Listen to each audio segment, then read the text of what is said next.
taking it into a broader arena than just the foreclosures on moratorium, the moratorium on foreclosures, I'm sorry.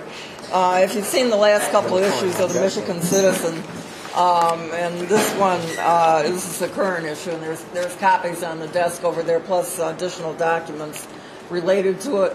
I also included a copy that's my entire story with a little bit different slant, because this one kind of puts the focus more on the state than on the banks. My article says the original headline was Bank of New York Mellon Controls DPS. Now, what we have to realize is that the banks not only control our homes, they control our city, they control our public schools, they control every aspect of this society. And a solution, a campaign has to be mounted, it's been mounted across the world in other countries for a moratorium on debt to the banks. From the city, from the schools, from the state. The state is subject to this, all of them. I just want to talk a little bit, first of all, about the Detroit Public Schools debt. I was astonished. I just happened to be going through their website on the other day when I was researching, totally appalled to find out that of the total state school aid that is provided to Detroit Public Schools, next year, 90%, as we say here, banks take 90 cents of every state dollar, schools get a dime. That's from right on the website, and these are documents, and I've got them available over there in handouts, from the school website, which is under resources, and then you go to financial data and reporting. They're each month, the Detroit Public Schools is reporting to the Bank of New York Mellon their status as far as the amount of money they are setting aside to pay their debts. And it is appalling. In next year, in 2011, which is what that headline speaks to, the state aid, the state foundation aid to the schools will be $599,741 million. The amount, millions, yeah, $599,741. And the total set-aside payments to the banks will be $438,830. That's like 90%. And it's going to go up after that. We basically explain how that works in here. It started out in 2004 when Kenneth Burnley first took out what they call a deficit reduction bond from the state of $210 million. They had to enact special legislation to allow deficit reduction bonds again, because those had been outlawed previous to that.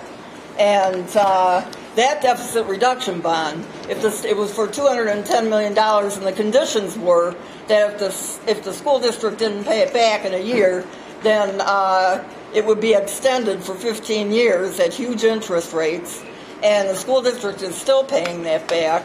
The whole situation that was created out of that was that there was a state trustee established that gets all the entire school foundation allotment and then carves out the amount that is supposed to go to debt to the banks before sending the rest to the Detroit Public Schools. So if you're wondering why the Detroit Public Schools are in the shape they're in, that is part of it. The other part, of course, is the apartheid funding to the schools, which means that suburban schools get, we get 2/3 of what suburban schools get in many cases. 2/3 of a person, as it was during slavery times. And but a large part is being played by the banks in collusion with the politicians that have.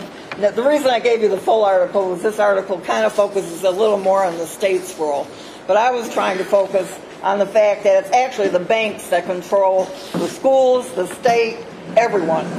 And this has to end. The Bank of New York Mellon is led by CEO Robert Kelly. They are also the bank that was put in charge of the TARP funds to coordinate the funding, the TARP funding to the banks. And Robert Kelly came out and said that he was opposed to slashing executives' bonuses, saying that after it became clear that they were going to town with bonuses after they got all this TARP money, saying that it was going to be hard to recruit, qualified executives if they didn't get all these billion-dollar bonuses.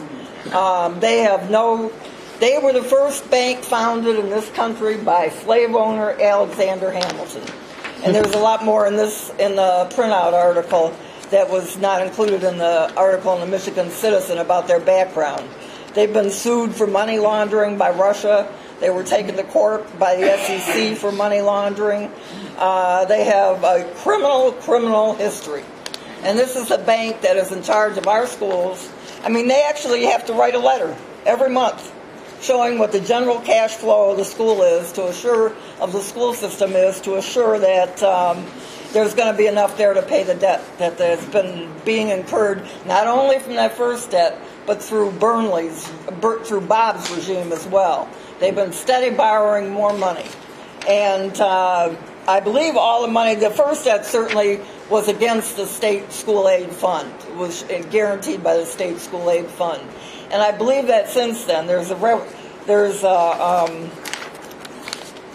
letter refers to, pursuant to Section 6.2, etc., of that certain reimbursement agreement among the Michigan Municipal Bond Authority, the school district of the city of Detroit, and the Bank of New York Trust Company, dated as of March 1st, 2005. The district hereby certifies, except that is otherwise known and provided by law, the district has not taken any action or failed to take any action of the date hereof that will result in the state withholding state aid payments. And that's to assure them that the state aid payments will be there for them to rate.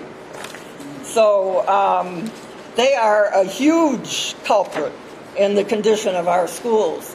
Now there's a whole debate going on right now over mayoral control versus control by the Detroit Schools Board. The Detroit Schools Board has not raised, unfortunately, and it's been demanded by articles in our paper and by various activists through the years at school board meetings, that they at least demand that the state refund that $210 million, the initial loan that Burnley took out, because that was the state.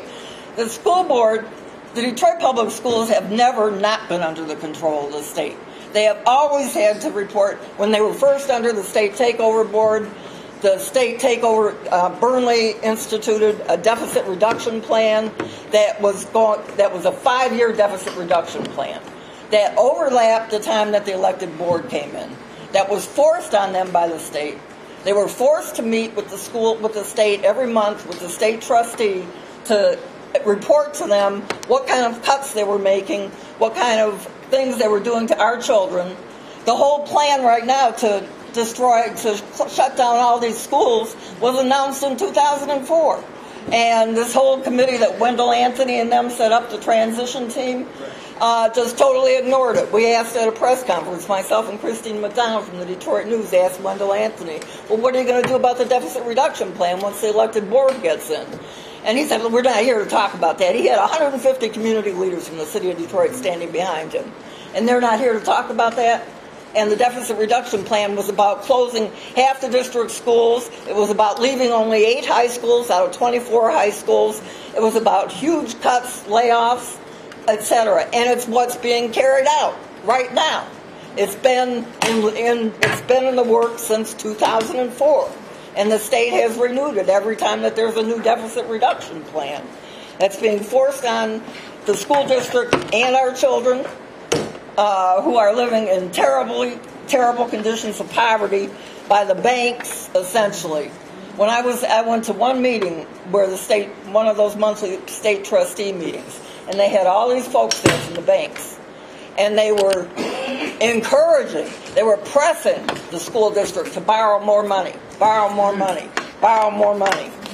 And because that's how they make their money, off the huge interest. And believe me, the interest payments sometimes are larger than the principal.